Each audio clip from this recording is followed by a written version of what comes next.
Assalamualaikum warahmatullahi wabarakatuh. Alhamdulillah hamdan katsiran thayyiban mubarakan fih kama yuhibbu rabbuna wa yarda. Wassalatu wassalamu ala nabi rahmah wa ala alihi wa ashabihi wa man tabi'ahum bi ihsanin ila yaumiddin wa ba'du. يا أيها الذين آمنوا اتقوا الله حق تقاته ولا تموتن إلا وأنتم مسلمون. Wahai orang-orang yang beriman, bertakwalah kalian kepada Allah dengan sebenar-benar takwa dan janganlah kalian mati kecuali dalam keadaan beriman. Amma ba'du fa inna khairal hadisi kitabullah. Sesungguhnya sebaik-baik perkataan adalah kitabullah. Wa khairal hadi hadi Muhammadin sallallahu alaihi wa alihi wasallam. Dan sebaik-baik petunjuk adalah petunjuk Nabi kita Muhammad sallallahu alaihi wasallam. Wa syarrul umuri muhdatsatuha, dan seburuk-buruk perkara lah perkara yang baru dalam agama. Wa kullu muhdatsatin bid'ah, dan setiap perkara yang baru dalam agama Nabi kita yang mulia katakan, tegaskan, sabdakan sebagai bid'ah. Wa kullu bid'atin dolalah, dan setiap bid'ah adalah sesat. Wa kullu dolalatin finnar, dan setiap kesesatan tempatnya di neraka. Ayolah a'azakumullah, Bapak, Ibu-ibu, jamaah salat subuh dan kajian-kajian Islam Masjid Az-Zumar, wabil khusus para pimpinan DKM Az-Zumar yang kami cintai dan kami muliakan karena Allah. Alhamdulillah, kita bersyukur pada Allah tabaraka wa ta'ala atas segala limpahan rahmat, karunia, serta nikmat-nikmat yang besar, terutama nikmat Islam, nikmat iman, nikmat sehat, termasuk juga nikmat umur, termasuk juga nikmat keamanan, ketentraman, kedamaian negeri kita yang sama-sama kita cinta ini, sehingga kita bisa terus mentauhidkan Allah, beribadah hanya kepada Allah, dan beramal soleh, yang semuanya itu akan menjadi bekal kita untuk pulang kampung ke negeri akhirat. Bapak Ibu, bagaimana kabarnya? Baik-baik saja ya? Alhamdulillah ya. Setelah sekian lama kita berjumpa kembali, Allah pertemukan kita, mudah-mudahan pertemuan ini membawa keberkahan kepada kita semuanya. Bapak Ibu yang kami cintai dan kami muliakan karena Allah, pada kajian subuh kita pagi hari yang berbahagia ini, tema kita adalah hakikat mencintai Nabi kita Muhammad sallallahu alaihi wasallam. Kenapa tema ini perlu diangkat? Karena ini mumpung masih bulan kelahiran beliau. Bulan apa ini Bapak Ibu? Rabiul Awal. Bapak Ibu sekalian, banyak orang yang mengaku-ngaku cinta Nabi, tetapi realitasnya tidak mengikuti Nabi.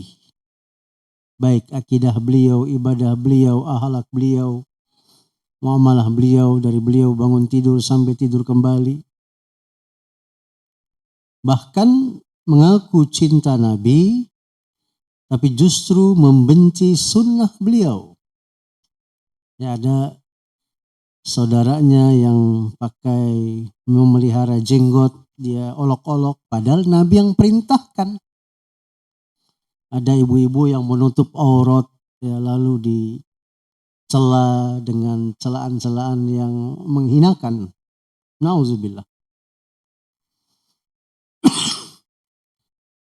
Rasulullah SAW, Nabi kita yang mulia Muhammad SAW, itu untuk ditaati,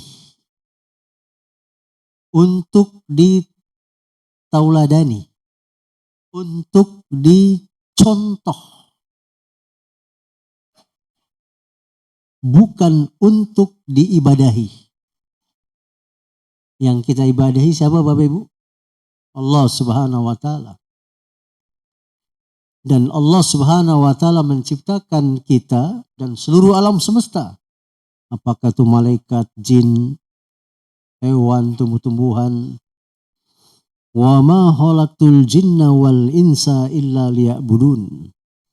Dan tidaklah kata Allah, aku ciptakan jin dan manusia kecuali untuk beribadah kepadaku. Dan ibadahnya kita kepada Allah Tabaraka wa Ta'ala sama sekali bukan untuk kepentingan Allah. Kan tetapi ibadah-ibadah, amalan-amalan soleh yang kita lakukan, yang kita ikhtiarkan, yang kita amalkan, semuanya adalah untuk kepentingan kita manusia.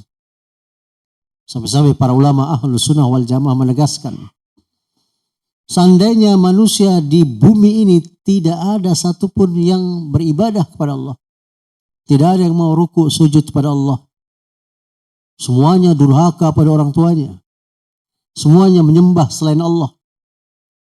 Menyembah hewan, menyembah gua, matahari, bulan, bintang, pohon, kuburan, keris. Itu sama sekali tidak mengurangi kekuasaan, ketinggian, kemuliaan, keagungan, kebesaran, kekayaan Allah Tabaraka wa Ta'ala. Begitu juga sebaliknya. Seandainya manusia di bumi ini semuanya mentauhidkan Allah, ya sholat, berbakti pada orang tua, menutup aurat, beramal soleh, itu juga tidak menambah kebesaran, kemuliaan, kesucian, keagungan, kekayaan Allah Tabaraka wa Ta'ala. Jadi semua ibadah-ibadah yang kita lakukan, termasuk kita mencontoh Nabi kita yang mulia Muhammad SAW, mengikuti Nabi SAW, mentaati beliau SAW, baik akidah beliau, ibadah beliau, dan seterusnya, itulah agar kita dijauhkan dari neraka dan dimasukkan ke dalam surga. Karena menurut akidah Ahlus Sunnah wal Jamaah, seseorang dikatakan sukses, seseorang dikatakan bahagia yang hakiki, mendapat keberuntungan yang abadi, adalah seseorang itu dijauhkan dari neraka dan dimasukkan ke dalam surga. Allah Subhanahu wa Ta'ala berfirman, kullu nafsin za'iqatul maut. Tiap-tiap yang berjiwa pasti akan merasakan mati. Wa innama tuwaffawna ujurakum yaumal qiyamah. Dan sesungguhnya amalan-amalan itu semuanya akan dibalas pada hari kiamat secara sempurna. Faman zuziha anin nari wa udhilal jannata faqad faz. Barang siapa dijauhkan dari neraka dan dimasukkan dalam surga, sungguh dia telah beruntung. Wa mal hayatud dunya illa mata'ul gurur.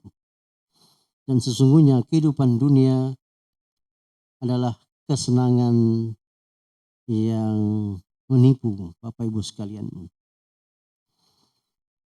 Bapak Ibu sekalian, sebelum kita mencintai Nabi, tentu yang kita cintai adalah Allah Subhanahu wa Ta'ala. Baru kedua Nabi Sallallahu Alaihi Wasallam. Dan mencintai Nabi itu bagian dari syahadat yang kedua. Wa asyhadu anna Muhammadan abduhu wa rasuluh. Ya. Jadi bukan hanya kita mencintai, tapi harus ada realisasinya dengan kita mengikuti tadi. Dengan kita membenarkan setiap perkataan sabda-sabda Nabi, walaupun tidak masuk akal-akal kita. Karena akal kita terbatas. Karena ada Bapak Ibu sekalian ajaran Islam yang bisa kita hitung dengan jari ya, itu tidak bisa diterima dengan akal sehat. Tapi kita harus mengimani. Ya. Kenapa demikian? Karena akal manusia terbatas. Akal manusia tidak maksum. Sedangkan wahyu Al-Quran dan Al-Hadis maksum. terjaga dari kesalahan. Bapak Ibu yang kami cintai dan kami muliakan karena Allah,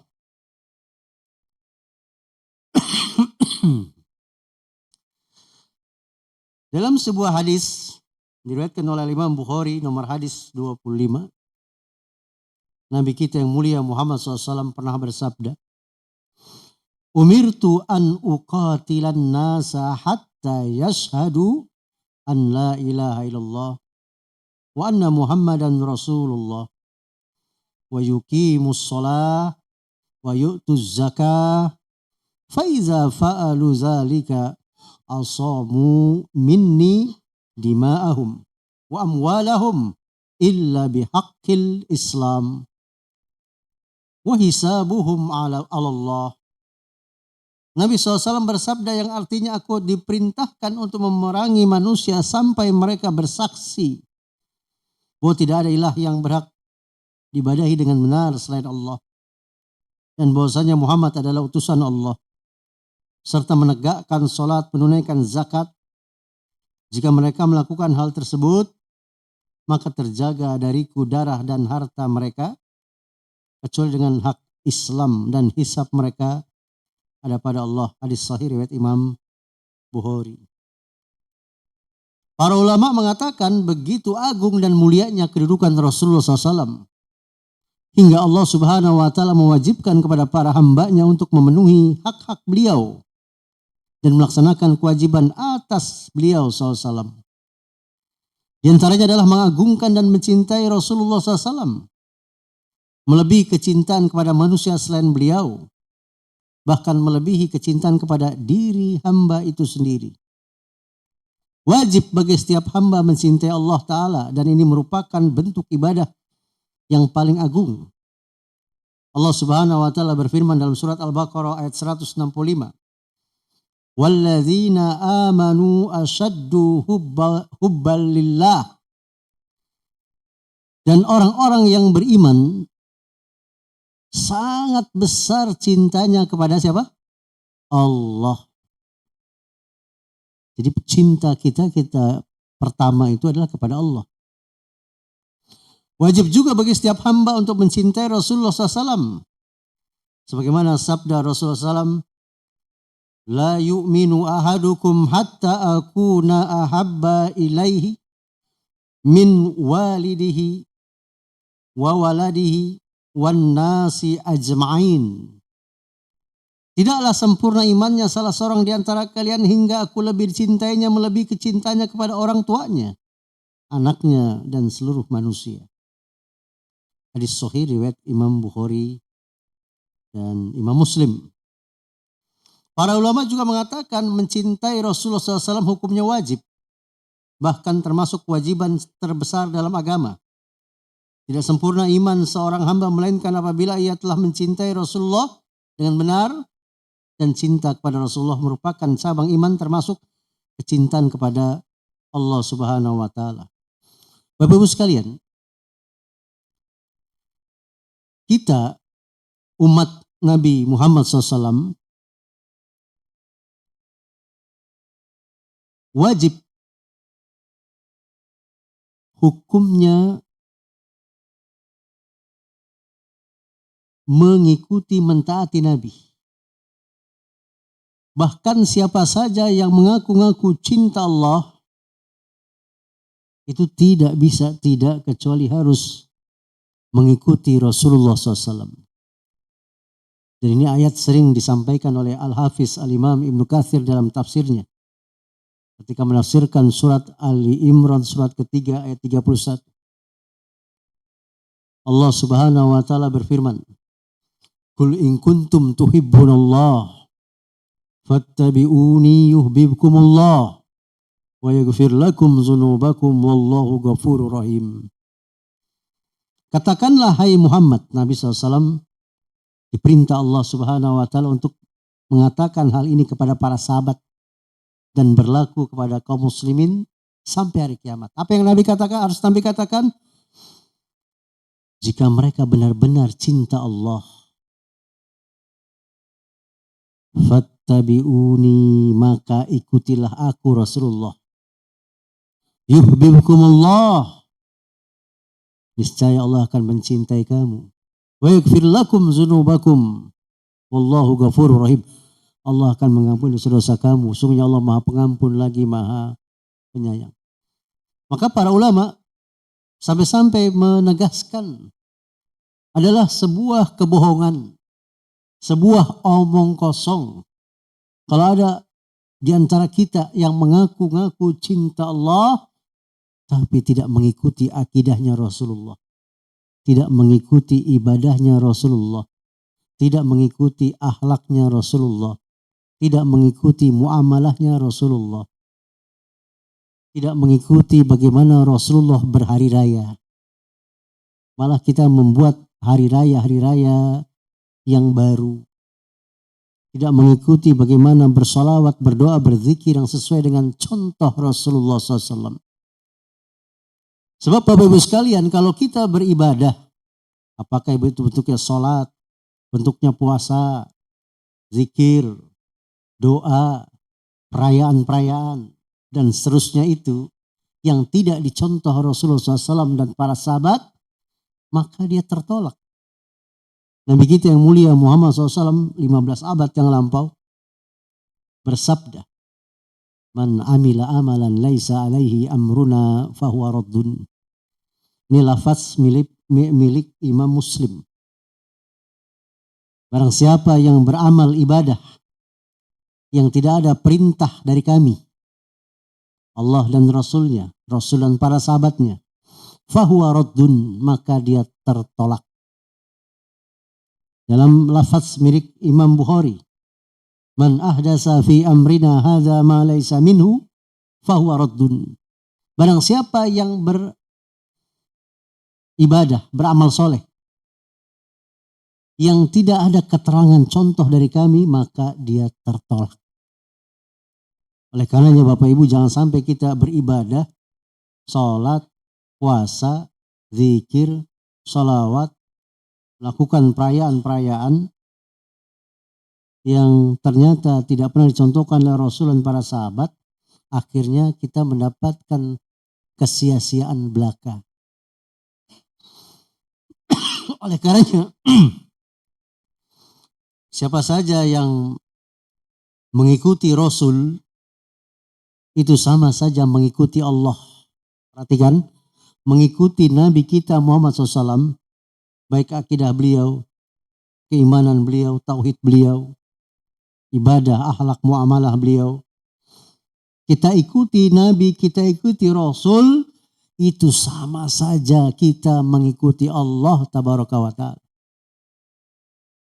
Bisa dilihat dalam surat An-Nisa ayat 80, Allah Tabaraka wa Ta'ala menegaskan, may yuti'ir rasula faqad ata Allah. Barang siapa yang mentaati Rasul itu sama saja dia mentaati Allah. Kok bisa Pak mentaati Rasul Allah katakan sama saja mentaati Allah? Jawabannya karena kata-kata Nabi, baik itu perintah larangan Nabi, arahan nasihat Nabi, itu semuanya berdasarkan wahyu dari Allah Tabaraka wa Ta'ala. Allah Subhanahu wa Ta'ala berfirman, wa ma yantiku anil hawa in huwa illa wahyu yuha. Dan tidaklah yang diucapkan Nabi itu berdasarkan hawa nafsunya, akan tetapi berdasarkan wahyu yang diwahyukan kepadanya. Jadi tidak mengherankan juga Allah Subhanahu wa Ta'ala di banyak ayatnya agar kita mentaati Nabi kita Muhammad SAW setelah mentaati Allah. Dan ketaatan kepada Allah dan Rasul itu sifatnya mutlak Pak. Beda ketaatan kepada ulama, ketaatan kepada pemimpin, ketaatan kepada kiai, kepada guru, kepada orang tua, kepada pimpinan. Itu bergantung ketaatan mereka kepada Allah dan Rasulnya. Artinya kita wajib taat kepada al-ulama wal umara itu dalam perkara-perkara yang ma'ruf saja. Adapun perkara yang maksiat tidak kita taati. Tolak dengan cara yang terbaik. Bapak Ibu sekalian, di antaranya dalam surat Az-Zukhruf Allah Subhanahu wa Ta'ala berfirman, "Wa ma ataakumur rasulu fakhudhuhu Wa ma nahakum anhu fantahu. Dan apa saja yang diberikan Rasul kepada kalian, ambil. Dan apa saja yang dilarang, jauhi. Dari sini para ulama menjelaskan bahwasanya inti ajaran Islam itu diantaranya adalah isinya perintah-perintah Allah dan Rasulnya serta larangan-larangan Allah dan Rasulnya. Perintah Allah dan Rasulnya adalah tauhidullah, mentauhidkan Allah. Adapun larangan Allah dan Rasulnya yang terhina, yang terendah adalah kita melakukan kesyirikan kepada Allah. Dan inti dakwah para nabi dan rasul adalah ubudullaha wajtanibut tagut. Sembahlah Allah saja dan jauhi segala macam bentuk kesyirikan. Ya. Nah, Bapak Ibu yang bawa catatan bisa dicatat. Ya, di antara dalil-dalil Al-Quran agar kita mencintai Allah, mengikuti Nabi. Di antaranya Quran surat At-Taubah ayat 24. Surat 9 ayat 24. Kemudian surat Al-Ahzab surat 33 ayat 6. Dan yang sudah kita bacakan tadi surat Ali Imran surat ketiga ayat 31. Bapak Ibu sekalian, Nabi SAW juga bersabda, ya, agar kecintaan kita kepada Nabi itu melebihi kecintaan kita kepada orang tua kita dan anak kita. Ya, tadi Nabi SAW bersabda, wallazi nafsi biyadihi la yu'minu ahadukum hatta akuna ahabba ilaihi min walidihi wa waladihi. Demi zat yang jiwaku berada di tangannya, tidak sempurna iman salah seorang dari kalian hingga menjadikan aku lebih ia cintai daripada orang tuanya dan anaknya. Pernah ya Nabi SAW berdialog dengan Umar bin Khattab radhiyallahu anhu. Kata Abdullah bin Hisham radhiyallahu anhu, kata beliau, kami bersama Nabi SAW dan beliau dalam keadaan memegang tangan Umar bin Khattab. Lalu Umar berkata kepada beliau, wahai Rasulullah, sungguh engkau lebih aku cintai daripada sesuatu kecuali diriku. Maka Nabi SAW bersabda, tidak, demi zat, maksudnya Allah, yang diriku berada di tangannya, sampai aku lebih engkau cintai daripada dirimu sendiri. Lalu Umar pun berkata, sekaranglah, demi Allah, sungguh engkau lebih aku cintai dari diriku sendiri. Lalu Nabi SAW bersabda, sekarang engkau benar, wahai Umar. Dan banyak sekali dalil-dalil yang memerintahkan kita untuk mencintai Nabi. Dan mencintai Nabi tentu dengan kita ittiba kepada Nabi kita Muhammad SAW. Tidak boleh kita berakidah, beribadah, berakhlak, bermuamalah. Kita melakukan ibadah-ibadah yang baru. Yang kita buat-buat sendiri. Yang kita kreasi, yang kita modifikasi, yang kita renovasi. Bapak Ibu sekalian, agama kita Islam itu sudah sempurna. Tidak boleh kita tambah, tidak boleh kita kurang.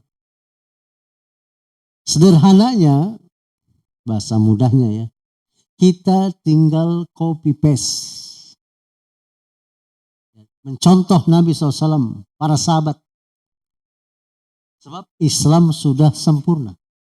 Allah Subhanahu wa taala berfirman, "Al-yauma akmaltu lakum dinakum wa atmamtu 'alaikum ni'mati wa raditu lakumul Islam madinah." Pada hari ini telah kusempurnakan Islam menjadi agama bagi kamu dan telah kucukupkan nikmatku untuk kamu serta telah kuridhoi Islam menjadi agama bagi kamu. Dan Allah Subhanahu wa taala perintahkan kita untuk masuk Islam secara kafah. Ya ayyuhalladzina amanu udkhulu fis silmi kafah wa la tattabi'u khutuwati syaitan innahu lakum aduwwum mubin. Wahai orang yang beriman, masuklah kamu ke dalam Islam secara keseluruhannya. Dan janganlah kamu turut langkah-langkah Syaitan. Karena sesungguhnya syaitan itu musuh nyata bagi kamu. Bapak Ibu sekalian, para ulama Ahlus Sunnah wal Jamaah mengingatkan agar akidah kita akidah Islam. Ibadah kita ibadah Islam. Akhlak kita akhlak Islam. Muamalat kita muamalah Islam. Kan kadang ada ya di antara kita yang akidahnya Islam, tapi ibadahnya ngarang-ngarang. Baik dari sisi dalilnya, dari sisi kaifiyahnya, dari sisi jumlahnya, bilangannya, jenisnya, tempatnya. Kita sering ulang-ulang ya, ada pengalaman kami ya, tahun 15 tahun silam lah ya. Di depan guru-guru agama Kota Bekasi itu, setiap guru agama diizinkan berbicara agama 5 menit saja. Itu kami mengangkat tema bahwasanya ibadah itu jika ingin diterima oleh Allah, amal soleh itu jika ingin diterima oleh Allah, yang pertama harus ikhlas, yang kedua ittiba. Ikhlas itu artinya memurnikan ketaatan hanya untuk Allah. Lawannya adalah syirik, riya, sum'ah. Ittiba, kita ikuti contoh Rasulullah. Waktu itu kita bertanya, Bapak Ibu, di depan guru-guru agama tahun 2010, kita kan ada zikir setelah sholat itu 33 ya Bu ya. Apa itu bacanya? Subhanallah, Alhamdulillah, Allahu Akbar. Dalam riwayat yang lain yang derajatnya hasan, kalau tadi derajat sahih, boleh 25, 25, 25, boleh 11, 11, 11, boleh 10, 10, 10. Ada riwayatnya. Ya sekurang-kurangnya riwayatnya hasan, jangan doif ya. Nah, pertanyaan kami kepada teman-teman guru waktu itu, Bapak Ibu boleh tidak yang 33 itu kita tambah menjadi 50, 50, 50. Kira-kira jawaban Bapak Ibu guru agama itu apa Bapak Ibu? Jawabannya serentak, boleh. Katanya begitu. Lalu kami bicara, boleh ya Bapak Ibu? Boleh. Lah emangnya enggak boleh Pak? Iya, saya sebenarnya enggak setuju, cuman anggap sajalah saya setujulah, saya mau beranjak ke pertanyaan kedua. Pertanyaan kedua, kenapa boleh Bapak Ibu? Ya kan itu ibadah sunnah. Sunnah makin banyak kita kerjakan, pahalanya makin banyak. Oh baik. Pertanyaan ketiga, boleh tidak kita sholat tahiyatul masjid 3 rakaat? Mereka nggak ada yang jawab rupanya. Tapi mulai senyap-senyap ada suara, tidak boleh. Yang keras Bapak Ibu?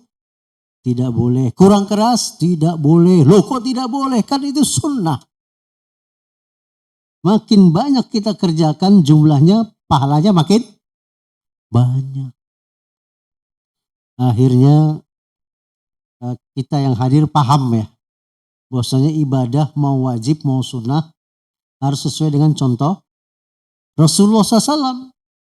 Gak boleh kita ngarang-ngarang Bapak Ibu. Ya, misalnya ada seorang datang kepada seorang ustadz, ini misal saja ya. Ustadz alhamdulillah saya sudah 6 bulan ini ikut pengajian ustadz. Salat subuh saya sekarang sudah 20 rakaat ustadz. Gak bisa. Yang diterima yang 2 rakaat. Ya. Atau dia katakan waktu akikah. Jadi kita harus melihat dari sisi dalil, jumlah bilangan, tempat, waktu. Ya. Dari sisi jenis misalnya, alhamdulillah Pak, saya karena kaya ya, akikah anak kedua saya sembelih sapi limosin. Padahal contohnya kambing. Sapi limosin itu boleh untuk kurban Idul Adha. Akikah Nabi hanya mencontohkan kambing. Atau mentang-mentang miskin dia katakan alhamdulillah saya akikah pakai kelinci, ayam. tidak dibolehkan. Atau orang ada, alhamdulillah Ustadz saya 20 tahun terakhir haji tiap tahun. Sekarang saya hajinya di India. Nggak bisa, tempat sudah ditetapkan. Oleh karenanya Bapak Ibu sekalian, dalam kita beribadah, para ulama mengingatkan agar kita memperhatikan dalilnya. Itu dalilnya sah atau tidak, sahih atau hasan atau gimana. Yang kedua, kaifiat, tata caranya. Jangan ngarang, harus ikut contoh Rasulullah SAW dan amaliyah para sahabat. Ya, para ulama diantaranya Ibnu Katsir menegaskan laukana khairan la sabakuna ilaih. Kalau sekiranya perbuatan itu baik, tentulah para sahabat telah mendahuluinya. Ya. Kemudian waktunya. Gak bisa orang ngotot puasa Ramadan di luar bulan Ramadan kecuali qada. Ya. Tempat juga tadi. Ya, seluruh permukaan di atas bumi ini boleh untuk sholat kecuali apa? Kuburan, toilet, terus kandang kandang onta. Ya, ada hadisnya itu ya. Bukan hanya kuburan dan apa? Toilet, tapi juga nggak boleh di kandang onta. Begitu. Nah, oleh karenanya Bapak Ibu sekalian, siapa saja yang mengklaim dirinya mencintai Allah, mencintai Nabi, maka wajib baginya mengikuti akidah Nabi, ibadah Nabi, akhlak Nabi, muamalah Nabi. Dan kita tidak boleh mengada-ngada dalam kita beribadah karena Islam sudah sempurna. Wallahu alam, barangkali itu yang bisa kita sampaikan. Silahkan kalau ada yang ingin ditanyakan. Iya, waalaikumsalam, silakan Pak.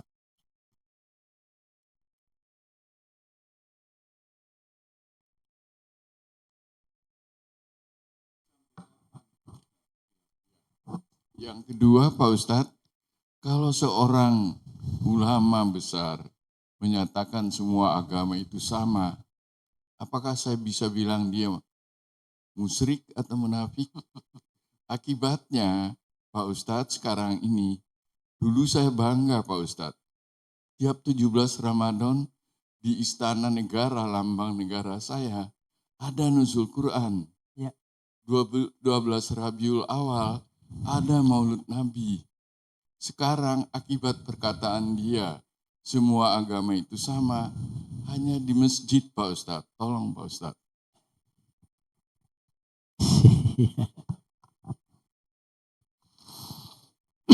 Iya Pak, terkadang kita ada diskusi ingin menegakkan kebenaran beserta dalil-dalilnya, ada rujukan kitabnya, lalu dikatakan dengan itu kan khilafiyah.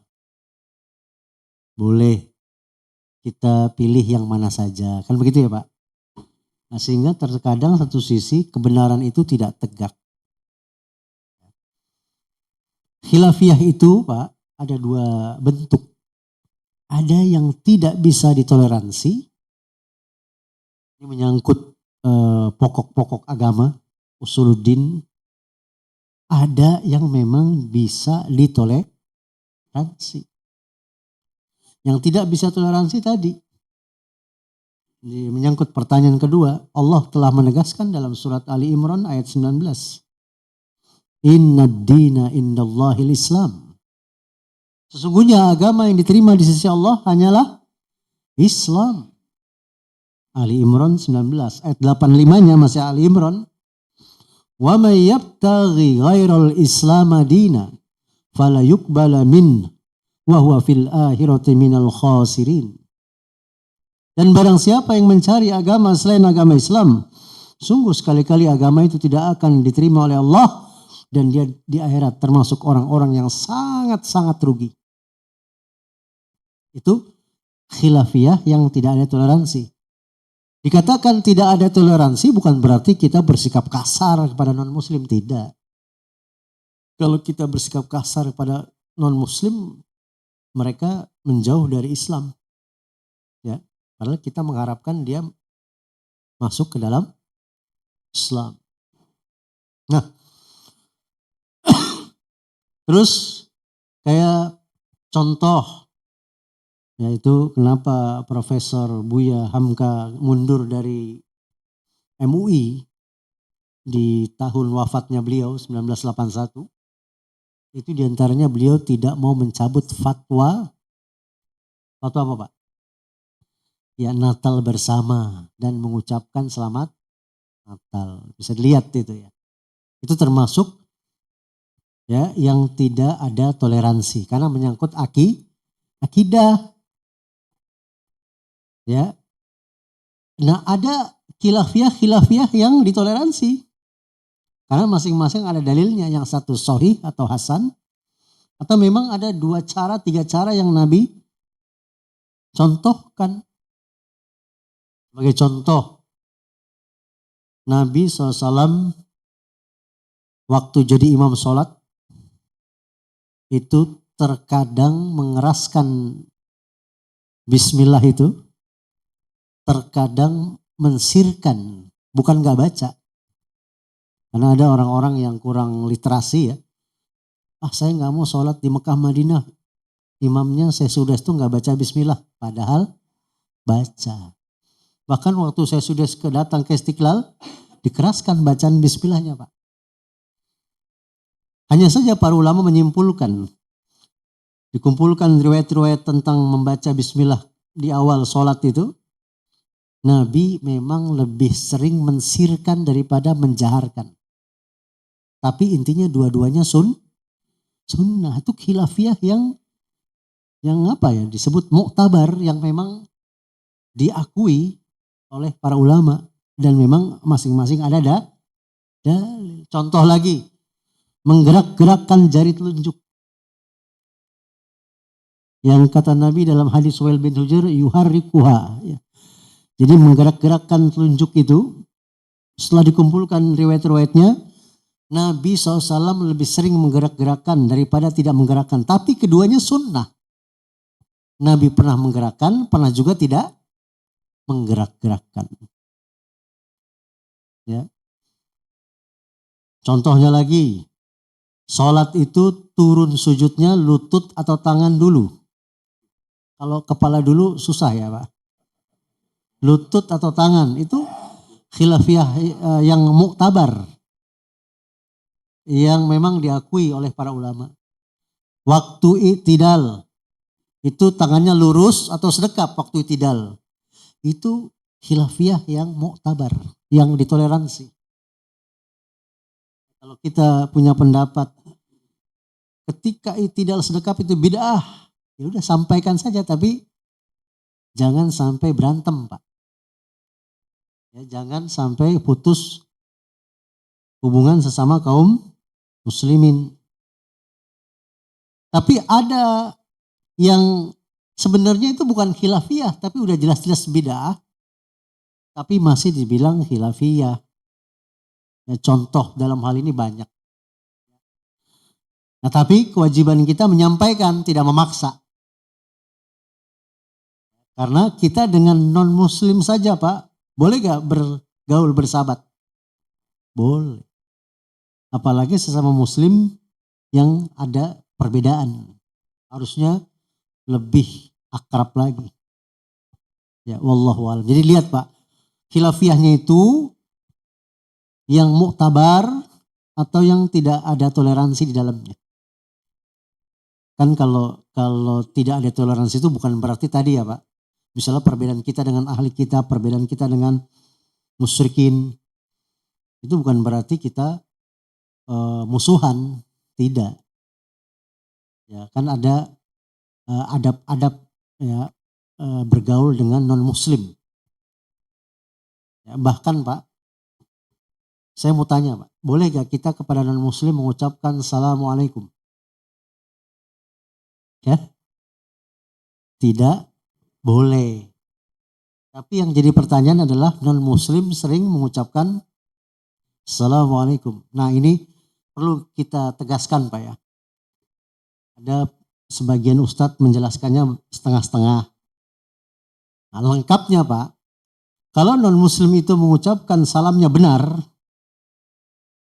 Assalamualaikum warahmatullahi wabarakatuh, bisa lengkap, kita ternyata boleh jawab lengkap juga. Yang dilarang tidak boleh kita yang mendahuluinya. Itu jelas dalilnya. Nah, apa dalil ulama pembolehan kita membalas salam mereka, Pak? Ada suatu kejadian Nabi dengan Aisyah radhiyallahu anha sedang ada di luar rumah. Tiba-tiba ada segerombolan Yahudi lewat. Bapak tahu mengucapkan salam lafaznya bagaimana? Assalamualaikum. Assalamualaikum, bukan assalam. Kalau assalamualaikum, semoga keselamatan atas kamu ya Pak. Tapi kalau assalamualaikum, semoga kematian atas kamu. Nabi kan jeli pendengarannya Pak. Nabi menjawab, waalaikum. Dan kamu juga. Tapi ada Aisyah radhiyallahu anha di sisi Nabi, nggak terima Pak. Waalaikum.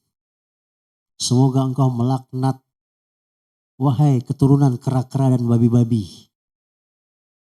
Nabi menegur Aisyah. Ya, wahai Humairah. Kenapa engkau mendoakannya seperti itu? Kata Aisyah. Wahai Nabi, apakah engkau enggak mendengar apa yang diucapkan orang-orang Yahudi itu? Kata Nabi, aku dengar. Tapi apakah engkau enggak mendengar jawabanku kepada mereka? Jadi cukup balasannya itu setimpal aja, enggak usah berlebihan. Nah itu karena kenapa Nabi jawab waalaikum? Karena doanya buruk. Dan yang dilarang itu kita yang mendahului memberi salam. Tapi kalau mereka memberi salam Pak, enggak apa-apa kita jawab. Coba bayangin Pak, mereka memberi salam sudah berusaha baik-baik ke kita, kita jawabannya ya. Masuk. Waalaikum. Apa kira-kira kejiwaan mereka tergoncang itu Pak? Kok Islam begitu ya? Wallahu alam. Jadi kurang lebih itu perkara-perkara khilafiyah dilihat dari dua sisi. Wallahu alam. Ada lagi Pak? Ya.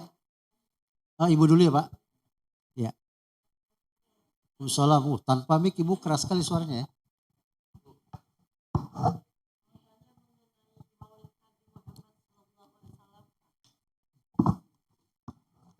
Kalau tadi Bapak Zul itu menanyakan mengenai 17 bulan Ramadan itu kan biasa diselenggarakan di tiap-tiap masjid. Bagaimana dengan Maulid Nabi Muhammad SAW? Baik, barakallahu fikum. Bagus pertanyaan Ibu ya. Yang jelas kita dituntut untuk dewasa. Menerima perbedaan yang ada di tubuh kaum muslimin. Ya. Kalau kita mau jujur, buka-buka literasi, buka-buka bagaimana hari raya Nabi dan para sahabat, para tabiin, para tabiut tabiin, termasuk A'immatul Arba'ah, imam mazhab yang 4, Hanafi, Maliki, Syafi'i, Hambali. Mereka semua merayakan perayaan itu cuma 2. Idul Adha dan Idul Fitri. Itu yang pertama yang harus kita pahami. Yang kedua,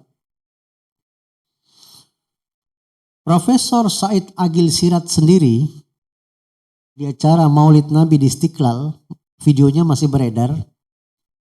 Beliau dengan tegas lantang mengatakan Maulid pertama kali itu dilakukan oleh kerajaan Ubaidillah, Bani Fatimiyah, Syiah Qoromitoh di Mesir waktu itu.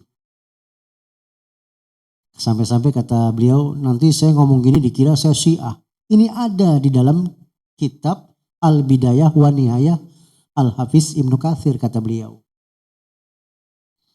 Yang ketiga, kalau Bapak Ibu buka literasi ulama-ulama dahulu di negeri kita. Saya mau tanya Bapak Ibu, organisasi Islam paling tua di Indonesia organisasi apa? Hah? Nahdlatul Ulama 1926. Syarikat, tapi dia bicaranya ekonomi waktu itu. Yang pertama 1912 di Yogyakarta, Kiai Haji Ahmad Dahlan Muhammadiyah. Baru setelah itu 1914 di Jakarta, Syekh Ahmad Surkati, ulama dari dari Sudan ya Pak. Itu mendirikan Al-Irsyad Al-Islamiyah. 1923 berdiri Persis. Apa itu? Persatuan Islam yang didirikan oleh 2 orang haji yang pulang dari Mekah, asal Palembang, tapi tinggal di Bandung waktu itu. Kiai Haji Zamzam dan Kiai Haji Muhammad Yunus. Baru 1926 Ahasan bergabung di Persis. Maka keliru kalau ada yang mengatakan Ahasan pendiri Persis. Pendiri Persis itu 2 orang Palembang haji. Ahasan bergabung baru 2-3 tahun setelahnya. Tapi beliau menjadi ulama besar di situ. Barulah setelah itu semua 1926 berdiri NU. Nah kenapa saya katakan tadi apa organisasi Islam tertua? Karena 3 organisasi Islam yang saya sebutkan tadi itu awalnya ya, nggak tahu kalau sekarang, membid'ahkan perayaan Maulid Nabi. Ini kalau kita mau bicara sejarah. Bapak bisa lihat bagaimana fatwa Buya Hamka, bagaimana sejarah Kiai Ahmad Dahlan memberantas Maulid, maksudnya perayaan itu, ya. Bagaimana Syekh Ahmad Surkati juga berfatwa tentang hal itu. Tapi kemudian beberapa organisasi merubah. Ya nggak apa-apa selama nggak joget-joget, selama nggak ada musik. Tapi rata-rata Maulid pakai itu semua nggak? Rata-rata pakai. Hadratul Syekh Muhammad Hasyim Asy'ari, siapanya Gus Dur Pak? Bukan, kakek. Bapaknya Gus Dur itu Wahid Hasyim. Salah seorang pendiri NU di Jawa Timur berkali-kali membubarkan perayaan Maulid karena ada joget-joget, bidu wanita, petasan, perjudian, mabok-mabokan. Nah itu dibubarin oleh Hadratul Syekh Hasyim Asy'ari. Nah sekarang ada 2 kubu, yang satu membid'ahkan, yang satu mengatakan boleh. Saran saya Bapak Ibu sebelum memutuskan memihak yang mana, lihat literasi-literasi tadi. Misalnya ada buku yang bagus kalau Bapak tahu itu, Soal Jawab, karangan siapa? Ahasan. Itu oleh teman-teman Muhammadiyah juga dijadikan rujukan. Pernah tahu Pak kitab Soal Jawab? Ya, membahas berbagai masalah agama, 4 jilid. Itu beliau ditanya tentang perayaan Maulid Nabi, beliau jelaskan dengan detail. Nah ditambah lagi Pak, di perayaan Maulid Nabi yang dikritisi oleh para ulama, itu ada nanti momen yang namanya Mahalul Qiyam. Apa itu Pak? Ketika mereka membaca apa? Di antaranya ya Nabi gitu ya. Itu di antaranya mereka meyakini roh Nabi datang. Nah di antara yang mengatakan ini adalah itu Pak Habib muda yang artis siapa tuh? Husein ya? Hah? Yang kumpul sama artis-artis? Habib Husein? Hah? Ya Husein Jafar ya. Nah beliau sampai menegaskan, kalau nggak percaya taruh pasir di tengah-tengah maulid. Ditutup pakai kain. Nanti acara mau selesai, Dilihat banyak jejak. Itu Nabi dan keluarganya datang.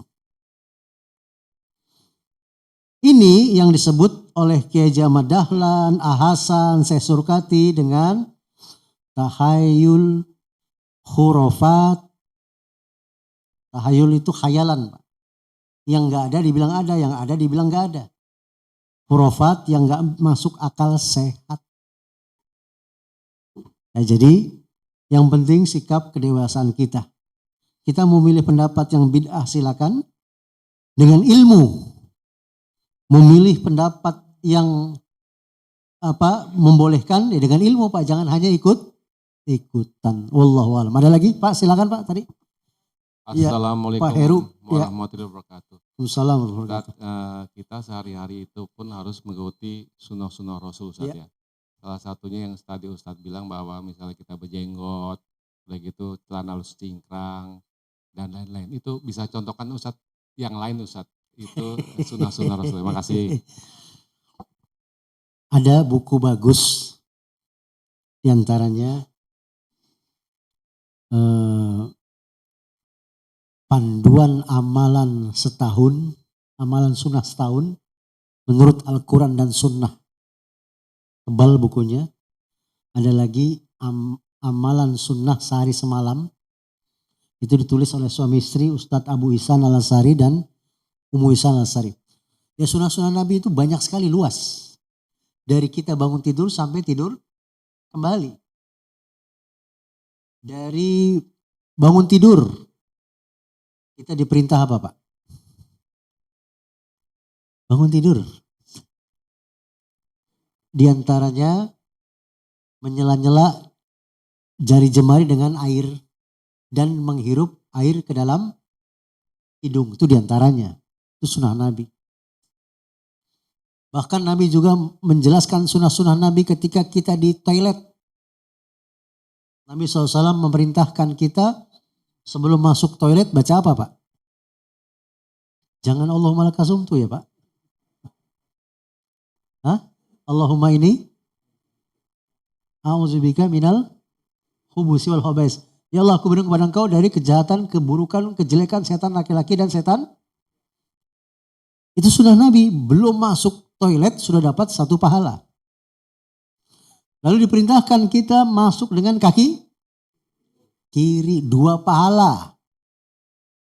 Menahan diri dari mendahulukan kaki kanan, 3 pahala. Kemudian kita masuk toilet, kita tutup aurat biar nggak kelihatan, sudah 4 pahala. Nggak boleh aurat diumbarkan, Pak, ya. Ketika BAK dan BAB tidak boleh kita zikrullah, 5 pahala. Tidak boleh berbuat maksiat, 6 pahala. Membersihkan najis setelah itu 7 pahala. Perintahnya semua istinja dan lain-lain.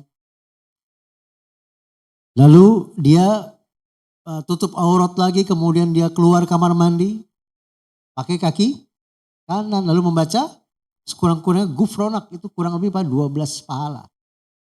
Itu sunnah-sunnah Nabi, Pak. Dalam makan sunnah Nabi kita dianjurkan membaca bismillah. Pakai tangan kanan. Ya. Kemudian kalau minum itu jangan napas di dalam air. Jadi lagi masukin gelas gini kita napas itu tidak diperbolehkan. Disunahkan 3 kali tegukan. Diutamakan duduk dibanding berdiri. Karena Imam Nawawi membuat 1 bab khusus dalam kitab Riyadhus Shalihin. Bab bolehnya minum sambil berdiri, akan tetapi yang lebih baik duduk. Mau tidur, Nabi SAW menganjurkan kita berwudu, sunnah-sunnahnya. Kemudian tempat tidur kita kebutin 3 kali. Baca bismillah. Kemudian kita kumpulkan 2 telapak tangan. Ditiup. Baca Al-Ikhlas, Al-Falak, An-Nas. Tapi dibaca suratnya, Pak, ya, bukan nama-nama suratnya doang. Diusap dari ujung kepala sampai ujung kaki. Diulang 3 kali, Pak, tiup lagi. Baca Al-Ikhlas, Al-Falak, An-Nas. Nanti juga ada baca ayat kursi, baca doa tidur. Diusahakan tidur miring ke kanan. Itu sunnah-sunnah Nabi luas sekali, Pak.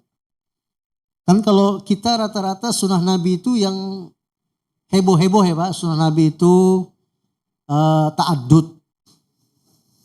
Ta'adud apa ta'adud? Poligami. Ya. Padahal sunnah Nabi itu bukan hanya itu, banyak. Ya. Di antaranya lagi sunnah Nabi itu Pak, ada 10 fitrah yang Nabi perintahkan. Di antaranya mencabut bulu ketiak. Kalau nggak kuat boleh dicukur. Mencukur kumis. Siwak, sikat gigi. Kalau nggak ada siwak boleh dengan odol, dengan sikat gigi. Kemudian istinja. Kemudian mencukur bulu kemaluan. Kemudian khitan. Kemudian potong kuku. Kemudian menyela-nyela air di sela-sela jari jemari. Kemudian istinror, ya, mengeluarkan air, menghirup lalu mengeluarkan. Satu lagi apa Pak? Hah? Memanjangkan jenggot dalam satu riwayat.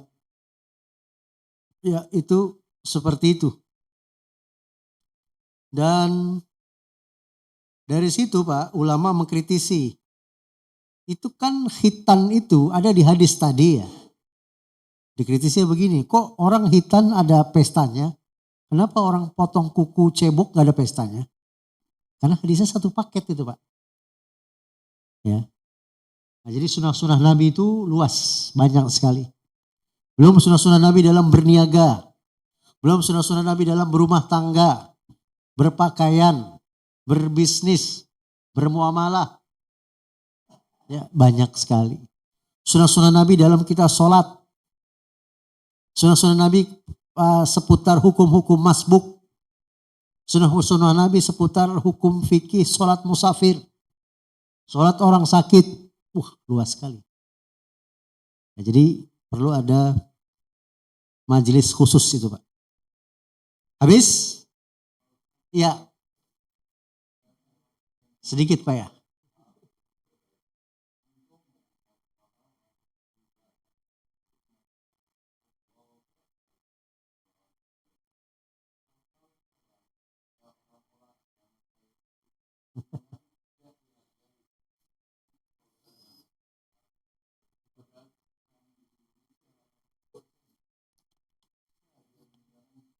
Ya. Nah, berkaitan dengan pertanyaan Bapak, nanti Bapak buka di rumah, catat ayatnya surat An-Nur ayat 55. An-Nur ayat berapa Bu? 55. Itu di situ janji Allah.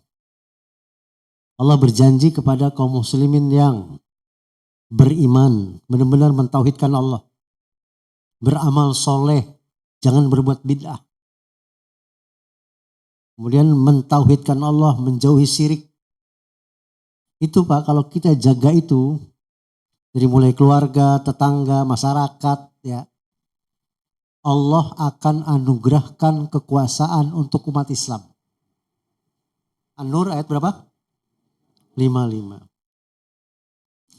Yang kedua, selain diberi kekuasaan untuk kaum muslimin, maka akan hilangkan semua ketakutan dalam tubuh kaum muslimin. Kemudian juga akan diberikan keamanan, aman sentausa. Nanti bisa lihat ya, An-Nur ayat 55. Itu Pak ya. Itu karena masalahnya umat Islam itu banyak meninggalkan ajaran Islam itu sendiri Pak. Seorang dai terkenal di Mesir mengatakan, tegakkanlah Islam pada diri-diri kalian, niscaya Islam tegak pada negara kalian. Jadi kita mau merubah sistem kayak apapun, kalau orangnya belum beres ya susah. Ya, jadi perlu ada sumber daya manusia yang diwarnai dengan ajaran Islam. Wallahu a'lam. Habis? Mudah-mudahan bermanfaat. Ini makin siang makin dingin ya. Yang benar datangnya dari Allah dan Rasulnya, yang salah dari pribadi kami dan syaitan. Kita baca doa kafaratul majlis. Subhanaka Allahumma bihamdika. Asyhadu an la ilaha illa anta astaghfiruka wa atubu ilaik. Assalamualaikum warahmatullahi wabarakatuh.